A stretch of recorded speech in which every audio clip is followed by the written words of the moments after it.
사랑하는 성도 여러분, 이 시간은 선의 말씀 10번째 시간으로 사도 바울의 선 2번째 말씀을 증거하겠습니다.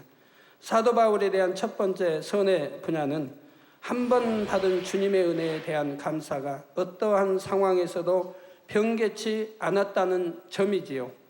심한 고난과 핍박을 받으면 받을수록 오히려 주님께 감사하는 마음의 향은 더욱 짙은 농도로 아버지께 올려졌습니다. 예를 들어 바울은 복음을 전하다가 옷을 벗기우고 많은 매를 맞은 다음 빌립보의 깊은 감옥에 갇혔을 때도 하나님께 찬미를 올렸다 했지요. 여러분이 바울의 그때의 상황으로 돌아간다고 한번 생각해 보십시오. 주님의 일을 하다 발가벗기운 채 많은 사람들이 보는 앞에서 매를 맞았다고 생각해 보십시오. 여러분들은 그리고 깊은 감옥에 갇혀서 착고에 쇠사슬로 묶인 채 깊은 감옥에 갇혔다고 생각해 보십시오. 여러분들은 하나님 앞에 정녕 어떻게 기도하시겠습니까? 그래도 아버지 하나님 감사합니다. 주님 감사합니다. 내가 이렇게 매를 맞고 피를 흘리고 깊은 감옥에 갇혔사오나 우리 아버지 하나님은 우리와 함께 하시고 주님은 우리와 함께 하십니다.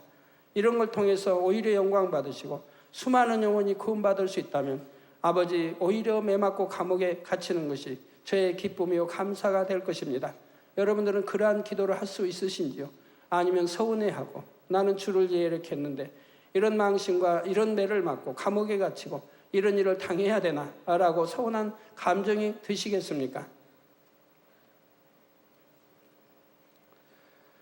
이때 바울이 하나님께 올린 찬미는 슬픔과 애환을 담은 노래가 아니에요.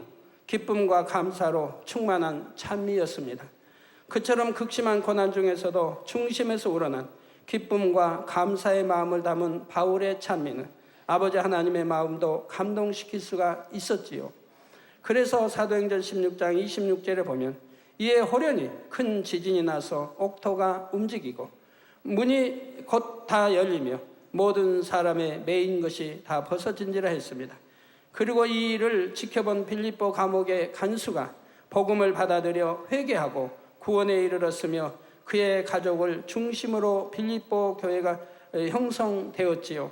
이러한 사도 바울의 헌신으로 무수한 이방인이 구원에 이를 수 있었던 것입니다. 이런 고난, 이런 매, 이런 감옥에 갇혔던 이 한 사건으로 인해 교회 하나가 또 탄생하는 것을 볼 수가 있지 않습니까? 바울은 이방인의 사도로서 사명에 대한 뜨거움이 한 번도 식어본 적이 없었습니다. 그 사명을 다하기까지 한 번도 뒤를 돌아보지 않았고 사명을 감당하기가 어렵다라는 생각이 단 한순간 스쳐간 적도 없었습니다. 배가 파선하여 조각편에 몸을 의지한 채 깊고 차가운 바닷물 속에 있을 때에도 두려워하거나 낙심하지 않고 그 순간에도 바다처럼 넓으신 아버지 하나님의 마음을 생각하며 주님을 그리워했던 사도 바울이었습니다. 그러니 아버지 하나님께서도 이러한 사도 바울을 영광스러운 자리에 이끄실 수밖에 없으셨지요. 이 시간 지난 시간에 이어서 사도 바울의 선에 대해 말씀드릴 때 여러분의 마음에도 아버지 하나님께 감동을 드릴 만한 지극한 선이 가득히 담겨지기를 주님의 이름으로 축원합니다. 사랑하는 성도 여러분, 사도 바울의 두 번째 선의 분야는 주님의 마음으로 영혼들을 사랑하되 자신을 핍박하는 자들을 위해서도 생명을 줄 수 있는 사랑이 있었다는 점입니다. 주님을 진심으로 사랑하는 사람들은 주님처럼 영혼들도 사랑하게 되지요.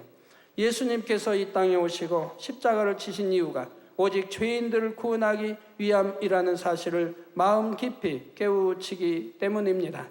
예수님께서는 십자가에 달려 계실 때마저도 자신을 십자가에 못 박는 사람들을 위해 아버지여 저희를 사하여 주옵소서 자기의 하는 것을 알지 못함이니이다 기도하셨지요.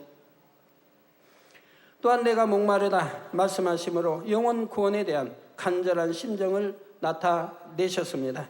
그러므로 정녕 진실로 주님을 사랑한다면 죄로 인해 사망을 향해 가는 영혼들을 긍휼과 사랑으로 바라볼 수밖에 없는 것이지요. 사도 바울도 이러한 영혼 사랑이 얼마나 컸던지 빌립보서 1장 8절에는 내가 예수 그리스도의 심장으로 너희 무리를 어떻게 사모하는지 하나님이 내 증인이시라 했습니다. 내가 예수 그리스도의 심장으로 너희 무리를 어떻게 사모하는지 하나님이 내 증인이시니라. 십자가에 달려 극심한 고통을 당하시면서도 오히려 죄인들을 불쌍히 여기셨던 예수님처럼 사도 바울도 모진 핍박과 환난을 당할 때 자신에 대한 염려와 근심을 하지 않았지요. 오직 주님의 이름으로 세워진 교회와 성도들을 염려했고 항상 마음에서 그들을 생각하며 기도했습니다. 이러한 바울의 심정이 고린도후서 11장 28절 29절에 잘 나와 있지요. 바로 이 외의 일은 고사하고 오히려 날마다 내 속에 눌리는 일이 있으니 곧 모든 교회를 위하여 염려하는 일이라. 누가 약하면 내가 약하지 아니하며 누가 실족하게 되면 내가 애타하지 않더냐 한 것입니다. 그런데 오늘날 주의 종이나 일꾼의 직분을 가진 여러분, 막상 자신과 가족에게 어떤 일이 생겼을 때 여러분의 마음은 어떠했는지요?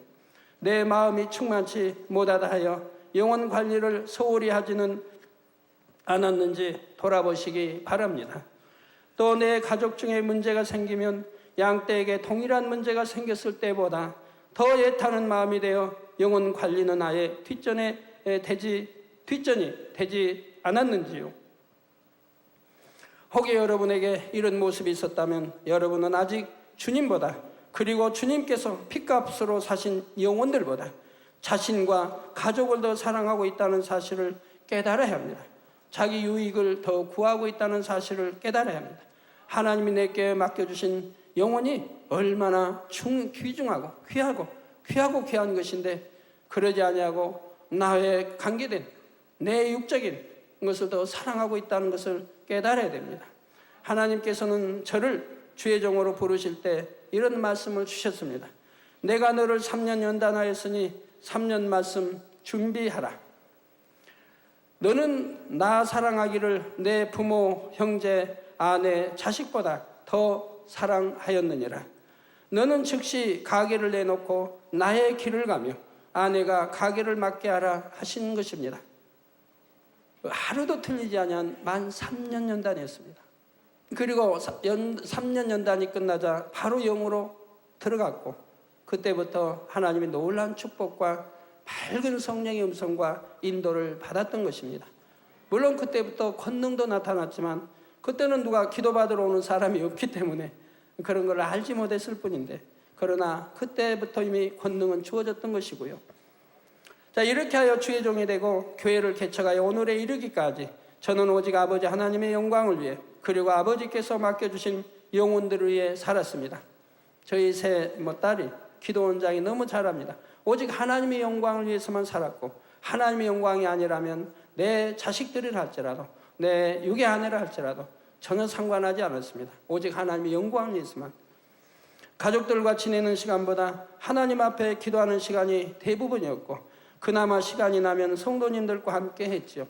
저는 신학교 4년 다니면서 제 고향에서 오신 부모님이든 또는 서울에 있는 모든 형제든 함께 한 번도 즐겨보지 못했습니다. 어디 야외에 가서 한번 즐겨본 일도 없고 그런 일들을 해보지를 못했습니다. 오직 하나님 나라를 위해서 죄종으로서 준비해 갔던 것이지요.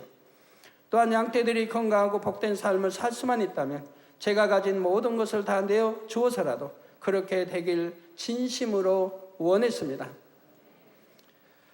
우리 기도원장님이 단일철야 인도하면서 금요철에 말씀한 대로 잊혀진 여인 이렇게 말씀했는데, 참 제가 개척 때도 한 상황을 이렇게 설명하면 광직교회에 이렇게 계시 받으러 가면요, 오히려 기도원 측에서 사람들이 저를 너무 불쌍히 여겼어요.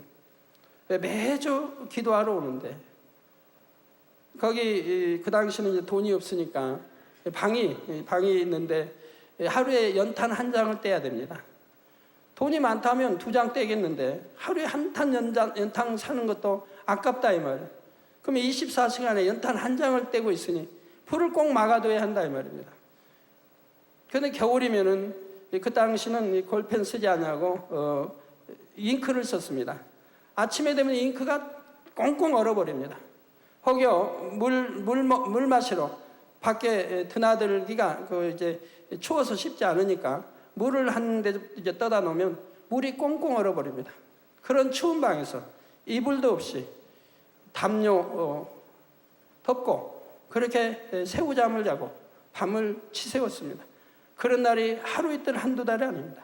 그렇게 해서 겨울을 보내고 봄을 맞이하고 또 여름을 보내고 또 겨울을 맞이하고 오직 하나님 교통함에 계시받기 위해서 더 깊이 영의 세계로 들어가기 위해서 이 아침에 이제 이게 계시 저녁에 다 받고 그리고 준비하고 이제 저녁에 들으면 늦지요. 그러고 나서 새우잠을 그 추운 데서 꽁꽁 얼어 구부리고 새우잠을 잡니다. 그리고 아침에 일어나려고 하면 보통 일어나기가 쉬운 게 아니에요. 그렇지만 또 아침 일어나면 새벽 예배를 드려야 하고 그리고 아침밥을 먹고 또 산에 가서 또 기도를 해야 되니까 날마다 반복되는 그런 시간이지만 또 그렇게 해서 일어나야 됩니다. 그리고 새벽 예배를 떨면서 봅니다. 그리고 아침밥은 뭐 별로이 반찬이 큰 것도 아니고요. 때로는 연탄불이 없는 아주 굴 같은 이제 그곳에 들어가서 여하튼 한 평도 안 될까요? 저 혼자 발 뻗으면 딱 잘만한 그런 곳이에요. 거의 연탄불도 없어요. 그런 데 가서 또 잘 때가 대부분 그렇게 잤고요.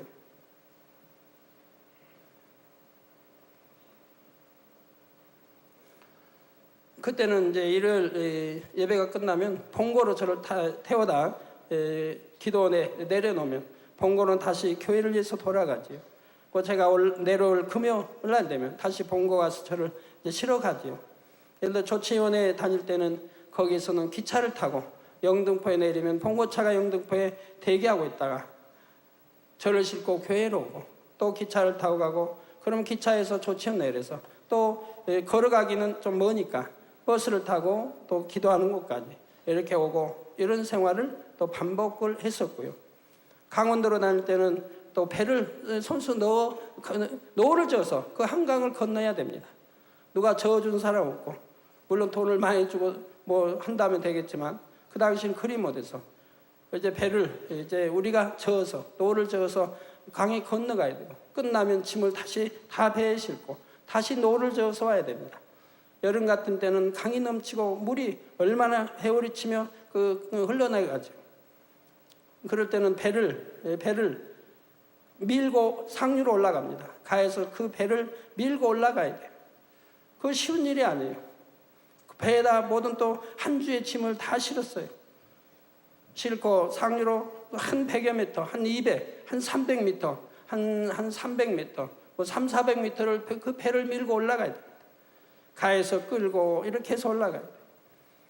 가지고 상류에서 저기 이제 맞은배 건너려고 하면 곧바로 오는 배가 떠내려가니까 상류 높이 한참 올라가서 저 밑에 거기를 보고 이제 노를 저어서 가는 거예요. 열심히 저어가면 겨우 우리가 이제 내려야 할 그 맞은편 강에 도착하는 거죠.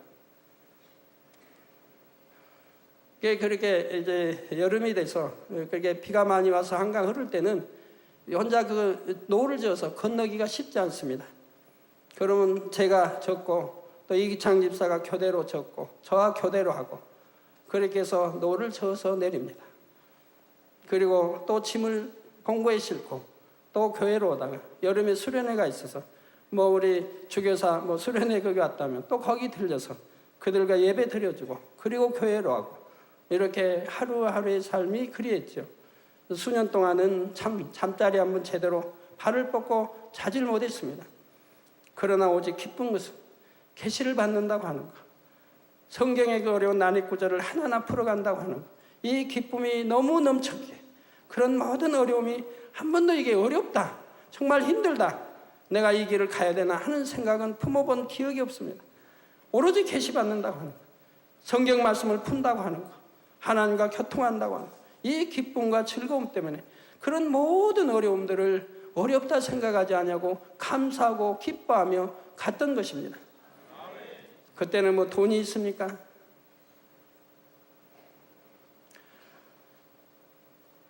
사도 바울을 생각하면 그래서 제가 항상 눈물이 나요.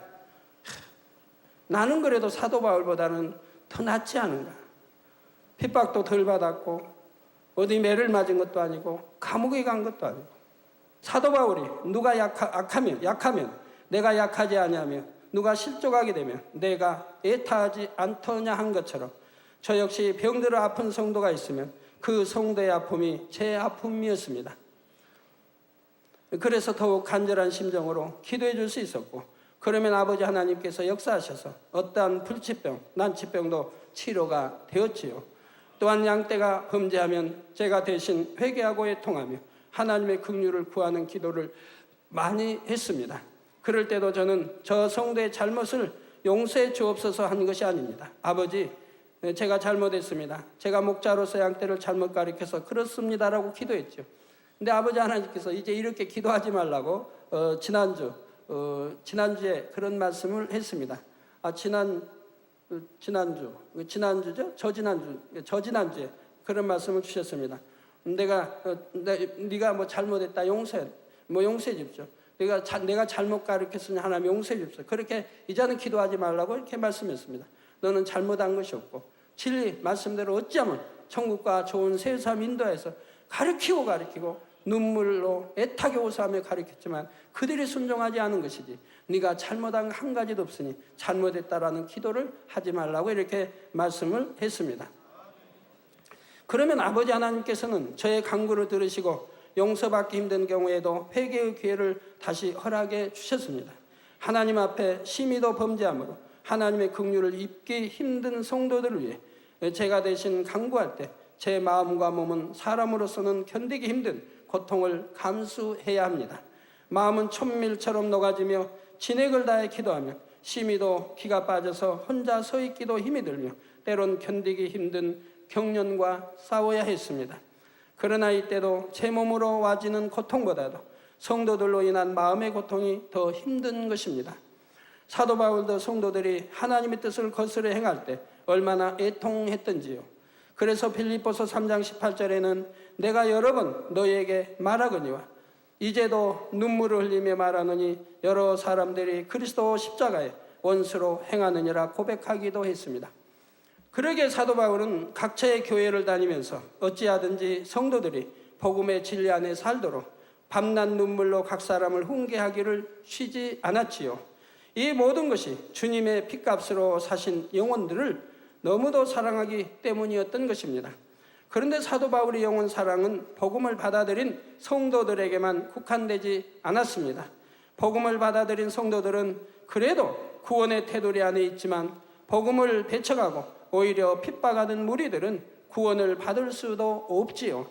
이에 사도 바울은 항상 빚진 자의 심정으로 어떻게 하면 복음을 배척하고 핍박하는 사람들도 구원으로 인도할 수 있을까를 생각했던 것입니다. 이러한 사도 바울의 심정이 바로 본문 로마서 9장 1절에서 3절에 잘 나와 있습니다. 내가 그리스도 안에서 참말을 하고 거짓말을 아니하노라. 내게 큰 근심이 있는 것과 마음에 그치지 않은 고통이 있는 것을 내 양심이 성령 안에서 나로 더불어 증거하노니. 자, 여러분들도 크고 적은 근심들이 있겠고 큰 근심이 있는 분도 있겠고 마음에 그치지 않는 고통이 있는 분들도 있을 겁니다. 그러나 사도 바울과 여러분들이 비교하여 보십시오. 사도 바울은 육적으로 보면 너무나 많은 근심이 있을 수밖에 없습니다. 무슨 의식주 문제가 있습니까? 가족이 있겠습니까? 가족과 다 결별하고 상의도 하지 않냐고 하나님이 부르실 때 바로 최종 길로 간 겁니다. 가족과 상의하지 않았습니다. 그런 공부도 그렇게 많이 했고 가문도 좋고 로마 시민권도 있지만 하나님의 최종을 부를 때 가족과 상의하지 않고 갔습니다. 형제들과 상의하지 않았습니다. 성경에 기록되어 있지요. 왜? 하나님이 직접 불렀는데 누구하고 상의해서 허락을 받습니까? 그런다면 하나님을 성케 하는 일 아닙니까? 하나님이 부르셨다면 당연히 가야 하는 거죠. 그래서 사도 바울의 큰 근심은 무엇이었나? 사도 바울이 그치지 않은 고통은 무엇이었습니까? 오직 하나님의 나라 의를 위해서 했던 것이죠. 이게 근심 걱정이 얼마나 많이 있겠습니까? 그러나 그런 걸 근심 걱정이라 하지 않았습니다.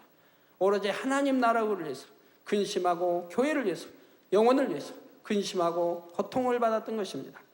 나의 형제 곧 그래서 그것이 고통이 있는 것은 내 양심이, 내 지금 말하는 이 말이 참이라는 거, 거짓이 아니라는 거. 이 양심이 성령 안에서 나로 더불어 증거한다. 성령님이 증거한다. 성령님이 내 말이 참이라는 것을 보증한다는 거죠. 나의 형제 곧 골육의 친척을 위하여 내 자신이 저주를 받아 그리스도에게서 끊어질지라도 원하는 바로라 한 것입니다. 여기서 나의 형제 곧 골육의 친척이란 단지 사도 바울의 육의 일가 친척을 가리키는 것이 아니지요. 바리새인이었던 사도 바울이 이방인의 사도가 되어 예수 그리스도의 구원의 도를 증거하러 다니자 이를 심히도 싫어하며 사도 바울을 해방했던 유대인들이 있었습니다. 이런 경우와 저희도 똑같습니다. 저희도 해외 다니면은 어찌하든 해방하기 위해서 우리 한국인의, 또 유대인이 그런 것처럼 바로 우리 한국인들이 한국에 하나님 믿는다고 선교사들이 가는 곳마다 해방을 넣습니다. 언론에 해방하고 TV에 신문에 해방하고 가는 곳마다 지금까지 해방받지 않은 곳이 없습니다. 이웃 나라에도 마찬가지고요. 그래서 하나님 일체 그걸 잠잠하게 추진하라고 이렇게 했고, 그리고 한중 문화 교류 이렇게 하라고 했는데 그 하나님 말씀과 반대로 가서 한국에 있는 그 많은 나를 해방을 죽이고자 하는 무리들의 손에 해방을 받도록 내어준 꼴이 되고 말았던 것입니다. 사도 바울을 해방했던 것도 유대인들이고 따라다니면서 해방을 했습니다. 다른 나라로 가면 또 따라다니면서. 사도 바울이 복음을 전하러 가는 곳이면 그들도 따라가서 해방하곤 했죠.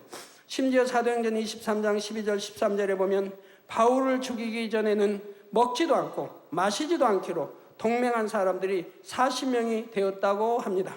저보다는 훨씬 적네요. 저는 각 나라마다 얼마나 많이 있는데, 또 한국에도 저를 해방하기 위한 단체가 있다고 그래요. 저는 그분들 알지 못하고 그분들도 저를 직접 본 일도 없겠구만 무엇 때문에 그렇게 하는지. 참, 그러니 사단에 사주받는 사람들 보면 무엇 때문에 할 필요도 없죠. 구약이나 선지자들이나 제자들이나 사도 바울이나 주님이나 그렇게 선한 일만 하셨어도 항상 해방받고 죽이려고 따라다니는 무리들이 있었고 항상 공모하며 죽이려고 했던 것을 볼 수가 있습니다. 그렇기 때문에 영구세계와 유구세계가 나눠져 있는 것이고, 유구세계 어둠이 빛을 싫어하고 영구세계를 그렇게 싫어하는 것을 볼 수가 있는 것이지요. 사도 바울은 바로 이런 사람들이 구원받는 대신 자신이 저주를 받아야 한다면 차라리 그렇게 되길 원한다고 고백한 것입니다. 이는 악으로 나오는 상대를 위해 자신의 생명도 줄 수 있는 최고의 선을 이룬 마음이지요. 또한 여기서 그리스도에게서 끊어진다는 것은 지옥에 떨어지는 것을 의미하는데, 사도 바울이 지옥의 무서움을 모르고 이런 고백을 하는 것은 결코 아닙니다. 사도 바울도 지옥에 대해 잘 알고 있었지요. 그러면서도 그들을 구원할 수만 있다면 자신이 대신 지옥에 가기를 원한다고 했으니 사도 바울의 영혼 사랑이 얼마나 대단했는지 잘 알 수 있는 것입니다. 이는 죄인들을 위한 구원의 길이 되시기 위해 죄인들이 받아야 할 사망의 형벌을 대신 받으신 우리 예수님의 마음을 너무도 닮았지요.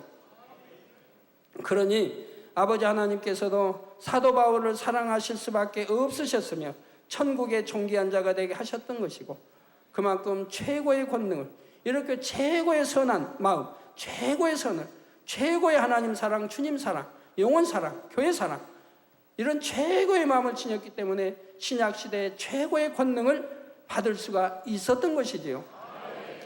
사도 바울보다 더 선한, 더 하나님 영혼 교회 사랑하는 더 선한 영혼이 있었다고 하면 그 영혼에게 사도 바울보다 더 큰 권능을 주님은 주셨겠죠. 그러나 사도 바울을 능가할 사람은 없었던 것이지요. 구약의 모세를 능가할 사람이 없었고 엘리야를 능가할 사람이 없었던 것처럼 사랑하는 성도 여러분, 사도 바울의 세 번째 선의 분야는 큰 권능과 깊은 계시를 받았다 해도 모든 영광을 온전히 주님께 돌렸다는 점입니다. 아버지 하나님께서는 사도 바울의 믿음을 인정하사 큰 권능을 내려주셨지요. 나면서 안진뱅이 된 사람으로 일어나 걷게 하는가 하면 독사에게 물려서도 아무 해를 받지 않았습니다. 심지어 바울의 몸에서 손수건이나 앞치마를 가져다가 병든 사람에게 얹으면 병이 떠나고 악기도 나가는 희한한 능이 나타나기도 했지요. 사도 바울은 이처럼 놀라운 권능을 나타내면서도 결코 마음이 높아지지 않았고 오직 모든 영광을 주님께 돌렸다는 사실입니다. 바로 고린도후서 15장 10절에 그러나 나의 나된 것은 하나님의 은혜로 된 것이니 내게 주신 그의 은혜가 헛되지 아니하여 내가 모든 사도보다 더 많이 수고하였으나 내가 아니 오직 나와 함께 하신 하나님의 은혜로라 고백한 바와 같지요. 사도 바울은 이처럼 겸손한 마음을 가졌고 날마다 죽어지는 삶을 통해 깨끗한 마음을 이뤘기에 아버지 하나님과 밝히 교통하며 하늘에 신령한 것을 많이 체험했습니다. 그래서 하나님은 사도 바울로 하여금 천국도 보게 해주시고 하늘에서 얻게 될 상급도 알려주셨지요.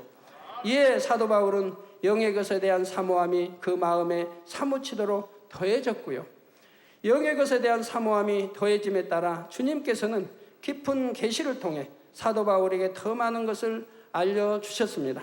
아버지와 주님과 성령에 대해 또한 천국과 멜기세덱에 대해서 등 깊은 영의 세계를 풀어주셨던 것입니다.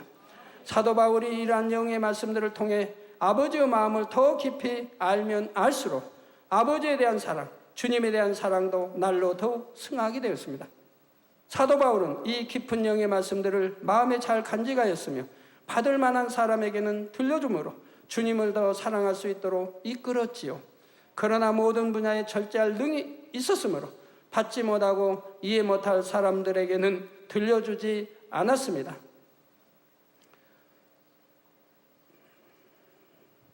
그런데 여러분은 어떤 것 하나를 알면 그것을 인해 전파하지 않았는지 돌아보시기 바랍니다. 우리 성도님들 많이 영안이 열려서 영의 세계 보는 분들이 많이 있습니다. 그러나 잠잠합니다. 그걸 들리거나 자랑하지 않습니다. 그것이 유익되지 않은 것을 알기 때문에 꼭 필요할 때 말합니다. 그래서 그분들이 밝히 하는 분도 저에게 와서도 감히 말하지 않습니다. 꼭 은혜되고 꼭 목자에게 힘이 되겠다 할 때만 알려주지요. 그러나 제가 단에서 전에 말씀드렸습니다. 내가 영안이 열려서 본다, 또 어떤 계시를 받는다, 이런 말을 함부로 하는 게 아닙니다. 제가 하나님께 계시받는 자는 없다는 사실을 아시기 바랍니다. 제가 누누이 말씀드리죠. 계시는 저에게만 주셨고 또 대언자 주셔서 제가 거기에 매달 기도할 수 없기 때문에 대신 기도하여 풀어받도록 이렇게 했던 것이죠. 저를 위해서 임하는 것이고요. 그래서 우리 교회 하나님이 예언자도 하나도 없다 했고 계시받는 자도 하나도 없다 했습니다. 그래서 하나님과 직접 계시를 받아 앞일에 대해서 알리고 하는 것은 저에는 없는 것입니다. 그런데 하나님이 내가 교통한다, 계시받는다 하면 아니 되는 것이고 하나님과 교통할 수 있다면 자신이 바라봐야 됩니다. 나는 한 점 거짓말하지 않았는가? 나는 한 번도 육체를 행하지 않냐고 수년 동안을 성결되게 악은 모양도 없이 살았는가? 그런 사람이 불같이 기도하여 뜨겁게 하나님을 사랑하고 주님을 사랑하고 영혼을 사랑하고 교회를 사랑한다면 하나님이 교통할 수 있는 것이죠. 그렇지 아니했다면 내가 감히 말할 수 있는 것이 아닙니다. 제가 전에도 누누이 말씀드립니다. 여러분이 정말 참 하나님부터 은혜를 받았다고 하면 그것을 입증할 수 있는 증거를 내야 됩니다. 입증할 수 있는 건 뭐라고 제가 했습니까? 여러분들이 영안일세를 봤다고 합시다. 봤으면 다른 사람들도 동일하게 봅니다. 그들과 일치해야 한다고 했습니다. 그러면 여러분이 써내주시면 다른 사람 본 것과 일치해야 된다 이 말입니다. 그런데 빛을 봤다. 빛은 우리 수많은 성도가 봅니다. 아이들도 봅니다. 잠잠할 뿐입니다. 멸류관을 봤다. 뭘 봤다. 그건 너나 하나 없이 많은 분들이 봅니다. 그건 옛날 이야기입니다. 98년도 이야기입니다. 98년도에 얼마나 많은 사람들이 보았습니까? 99년도에도 얼마나 많은 사람이 봤고 수련회 가면 대부분이 초신자라 할지라도 단의 끝들을 보지 않았습니까? 빛을 보았습니다. 이제 와서 그런 걸 본다, 우리 성도님이 하지 않습니다. 이제는 다 지난 과거 이야기고 이제는 더 깊은 것을 사모하고 가는 것입니다. 그거는 초단계 일이고 이제는 더 깊은 영의 세계를 사모하고 가는 것이라 이 말입니다. 여러분 태권도 하는 운동하는 아이들이 예를 들어 태권도 하는 아이들이 처음에 흰띠를 땁니다. 흰띠 딸 때는 신나는 게 없죠. 다음에는 이제 시험을 쳐서 이제 급이 올라갑니다. 노란 청띠를 땁니다. 청띠를 따면 좀 어깨에 힘이 들어갑니다. 이제 노란띠를 땁니다. 힘이 더 들어갑니다. 아이들이라도 초등학생이라도 힘을 주고 뻐기면서 다닙니다.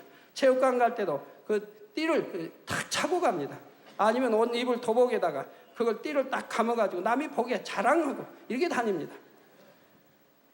그러다가 이제 빨간 띠를 따보세요. 얼마나 의시되는가요? 그러다 이제 검은 띠를 따보세요. 그때는 조용해집니다. 이제는 의시되고 이게 아닙니다. 왜? 내게 실력이 있으니까. 남이 인정할 수 있는 실력이 있습니다. 내가 이제 내 자신 인정하는 실력이 됐습니다. 그때는 의시되고 자랑하고 하지도 않습니다. 이제는 조용하게 검은 띠답게 단답게 행동하는 것을 보게 됩니다. 점점 2단, 3단 올라가면 그대는 어디 가서 나 몇 단이다 하지 않습니다. 누가 물어도 삼가 잘 대답하지 않는 이렇게 겸손함으로 바뀌는 것을 보게 됩니다.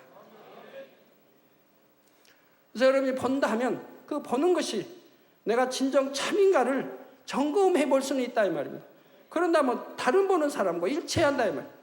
그리고 결코 자랑 삼아서는 아니 되는 것이고요. 하나님이 주신 걸 자랑하라고 주신 게 아닙니다. 어때하든 하나님 나라에 유익이 되도록 주신 것이지 자랑 삼으라고 주지 않고 또 그걸로 어떤 분당을 어떤 그룹에 형성되도록 하는 것이 아니라 이 말입니다. 잘못 예언받은 자들이 예언을 받아요. 교회마다 예언받는다 하면서 기도 많이 했던 자들 예언받는서 하기 때문에 교회가 파괴된 일이 얼마나 있는지 몰라요. 예언받는다 하면 성도들이 말씀 선포하는 목자를 더 사랑하고 믿고 신뢰해야 되는데 예언받는 자를 믿고 신뢰하고 거기에 가서 늘 묻고 상담하게 됩니다. 그러면 목사님은 허수아비하게 됩니다. 그래서 교회마다 목사님들이 경계하는 것이 예언받는다, 뭐 방언 통해한다는 것을 경계합니다. 그런 걸 못하게 하고 그런 거 했다면 그런 또 기도원에 가서 그걸 받았다면 그냥 잘못된 걸 쳐서 그런 자가 생기지 않도록 하는 이유가 교회에 무리를 일으키기 때문입니다. 그러면 참으로 예언받은 자라면 무리 일으키지 않습니다. 왜? 그는 이미 성결됐기 때문에 악은 모양도 없이 성결로 들어가기 때문에 하나님 주신 예언이라면 절대로 들레거나 자랑하지 않습니다. 오직 당회자 그 교회 목사님을 위해서 도움이 되는 것이지 양떼에게 내가 예언받았다 해서 예언해주고 그런 것이 아니라 이 말입니다. 우리 교회는 기도 많이 하고 하는 교통하는 분이 있을 때 제가 다 허락해서 하게 됩니다. 왜? 그분들이 들릴 리가 없고 자기 자랑 삼을 리가 없고 오직 하나님 나라를 위해서 교회를 위해서 영혼을 위해서 목자를 위해서 하는 분들이기 때문에 저는 오히려 장려하고 그분들이 어디 초청받아서 이렇게 하면 다 허락하고 오히려 저의 교회에 도움이 되기 때문에 저는 기쁘고 감사한 것이죠. 이렇게 되어져야 한다 이 말입니다. 교회에서 인정을 받고 목자의 인정을 받고 그것이 참이라는 것을 인정을 받을 때 하나님 나라 의를 위해서 여러분들이 쓰임을 받아야 하는 것이라 이 말입니다. 인정받기 전에 이미 들레고 알린다면 이것은 잘못된 것이라 이 말입니다. 그래서 우리 교회는 참 영으로 인해서 어떤 혼란이나 이런 것이 지금까지는 뭐 없어 왔고 물론 앞으로도 없겠지만 혹여 조그만 분야에서 있다 할지라도 그분들도 회개하고 돌이키기를 바랍니다. 그래서 전하는 사람들이 있는 것을 보고 나는 이 마음만큼 영의 깊은 말씀도 들을 수 있고 목자의 사랑받는 자이다 하며 들리는 것이지요. 그런데 자신에게 허락된 것이 아님에도 임의로 알리고 분명 함구하라 했는데도 이를 발설한다면 이는 얼마나 들리고자 하는 마음이 많이 있는지를 깨달아야 하는 것이고 하나님이 기뻐하실 리도 없고 하나님이 주신 것이라면 그렇게 하지도 않는다는 사실입니다. 선한 마음을 가진 사람들은 어떤 깊은 영의 깨달음이 왔다 할지라도 그것으로 들리고자 하지 않습니다. 오로지 영혼 구원하기 위해서 오로지 그 영혼이 잘 되게 하기 위해서. 그런데 악의 모양이 있는 사람들은 어떤 깨달음이 왔거나 환상을 보았거나 다른 사람들은 알지 못하는 비밀한 말씀을 들었을 때 자신을 들리는 수단으로 그것을 이용하는 것을 볼 수 있죠. 근데 그것은 하나님이 주신 것이 아니라는 사실입니다. 하나님은 어린아이에게 칼 쥐어주지 않는 여러분 부모의 마음같이 이제 그만 영에 들어가지 않은 사람에게는 하나님이 그런 은사는 주지 않습니다. 예언의 은사, 방언 통역 은사 이런 은사는 아무에게나 주는 게 아니라 이 말입니다. 예, 영으로 들어간 사람 세상 건 다 끊어버리고 미련도 두지 않고 오직 하나님 나라 교회 목자를 위해서 영으로 들어간 사람에게 예언의 은사가 임하고 방언 통역의 은사가 임합니다. 나는 이처럼 아버지 하나님의 사랑을 받는 사람이요 나는 이처럼 영으로 들어왔다고 하는 것을 스스로 은근히 자랑하고자 하는 이 들리는 수단으로 쓰는 사람들이 있는데 이것은 결코 하나님 나라를 위해서는 그러하지 아니한다는 이 사실입니다. 여러분이 나는 방언 통역의 은사를 놓고 기도합니다 한다면 여러분 자신이 알아야 됩니다. 내가 수년 동안 흠도 없이 하나님 앞에 살았는가? 정말 악은 모양으로 버리고 산 지가 수년이 됐는가? 그런 사람이 수년 동안 기도했을 때 하나님이 비로소 기도에 양이 차면 응답해 주시는 것이라 이 말입니다. 그냥 기도 조금 했다고 그런 은사가 오는 거 아닙니다. 예언의 은사나 방언 통역 은사는 그렇게 쉽게 주어지는 것이 아니기 때문입니다. 성경에도 보면 예언하는 분들, 방언 통역하는 분들이 어떤 분인가 여러분이 아셔야 됩니다. 빌립 집사는 얼마나 선한 사람입니다. 하나님의 사람입니다. 그래서 큰 권능을 받아 행했던 사람입니다. 그의 딸들이 예언의 은사를 받지 않았습니까? 또 예언했던 우리 선지자들 또 제자들이 어떤 분입니까? 정말 하나님 앞에 귀에 크게 쓰임받는 이들이 예언했던 것을 볼 수가 있지 않습니까? 그런데 갑자기 나도 무슨 예언을 한다, 뭐 한다 한다면 그 말이 되겠습니까? 하나님이 저에게 말씀해 주신 적이 없는데. 여러분들의 말씀 하나하나를 얼마나 밝히 듣고 이해하고 양식을 삼아야 됩니다. 자, 그러나 마음이 선한 사람들은 기도 중에 영의 깨달음이 왔다면 그것을 마음에 잘 간직하며 먼저 자신의 마음에 적응하려 합니다. 영안이 열려 무엇을 보았다 할지라도 아버지께 감사하며 더 영으로 정진에 들어가려 하지 자신을 들려는 데 사용하지 않는 것입니다. 더 깊고 비밀한 영의 말씀을 듣게 되었다면 주신 말씀을 붙들고 어찌하든 자신이 변화되고자 노력하게 되지요. 사도 바울도 이와 같은 마음이었으므로 어느 누구에게 내가 아버지의 사랑을 받아 이와 같은 깊은 계시를 받으며 아버지와 깊은 교통을 이룬다 하지 않았습니다. 선한 마음에 오래 참음과 절제의 열매가 맺혀져 있었기 때문입니다. 입술의 말 한마디를 할지라도 받지 못할 사람에게는 주지 아니하였고 능히 말할 수 있는 사람이라도 혹여 실족당할 사람이 있을까 하여 절제했던 모습을 봅니다. 그래서 고린도서 12장 1절에서는 무익하나마 내가 부득불 자랑하노니, 이게 자랑은 유익이 되지 못하지요. 그래서 무익하나마 내가 부득불 자랑하노니, 이게 무익하지만 부득불 자랑할 것도 있는 거지요. 부득불 자랑하노니 주의 환상과 계시를 말하리라 하면서 천국에 이끌려 다녀온 것을 말씀했지요. 그런데 이어지는 고린도서 12장 5절에 보면 내가 이런 사람을 위하여 자랑하겠으나 나를 위하여는 약한 것들 외에 자랑치 아니하리라 말씀하셨던 것입니다. 바로 자신이 다녀온 천국에 대해 알려주므로 성도들에게 소망을 더해주길 원하되 자기 자신을 자랑하고자 하는 마음은 초도 없음을 표현한 것이지요. 또한 사도 바울은 자기 혼자서 그러한 영의 것을 터득할 수 없음을 잘 알고 있었습니다. 오직 보혜사 성령의 역사로 인해 그 모든 깨달음을 얻을 수 있다는 것을 알았기에 사도 바울에게는 성령에 대한 마음이 각별했지요. 내 스스로 기도하여 깨달았다고 생각지 않고 오직 내 안에 계신 성령의 역사로 된 것임을 늘 중심에서 인정했던 것입니다. 그런데 성도님들 중에서는 혹 내가 기도해보니 이렇더라, 내가 마음에는 그렇게 주관되지 않는다라는 식으로 너무나 쉽게 말하지 않았는지요. 물론 성령의 음성과 주관과 인도를 받는 것은 하나님의 자녀라면 당연히 있어야 할 일입니다. 그런데 그것이 아니라 마치 자신은 특별히 영으로 뛰어난 것처럼 들려고자 하는 마음에서 그렇게 행동하지 않았는지 돌아보시기 바랍니다. 또한 목자에게 기도받은 손수건을 얹고 기도하여 환자가 치료받는 것을 간증할 때에도 온전히 영광을 하나님께 돌렸는지 아니면 자신을 조금이라도 들리고자 하는 마음이 있지는 않았는지 살펴보시기를 바랍니다. 마음이 선한 사람은 결코 하나님의 영광을 자신이 가로채지 않으며 온전히 영광을 하나님께 돌립니다. 그러한 영광의 도구로 자신이 쓰임받는 것을 오히려 민망히 여기며 감사할 뿐이지요. 우리 안혜자 권사님 지교에 초청받아 10년 기도해 주기 위해서 지교회들 여기저기 다니죠. 또 우리 성도들 모임에 다니죠.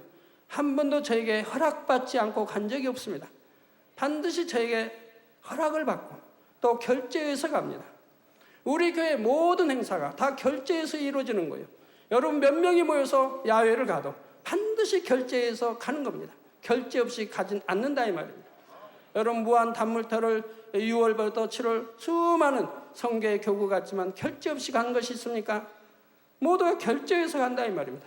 차량 하나가 운행되어도 서울은 허락되었지만 서울 외곽지대를 갈 때는 반드시 결제를 받고 갑니다. 그리하고 반드시 그것이 지킴을 받는다 이 말입니다.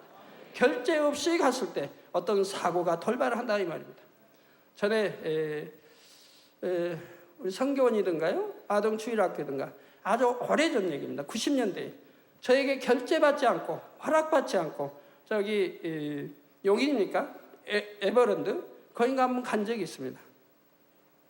그래서 거기서 바로 필리핀의 학생 하나가 사고 당하지 않습니까?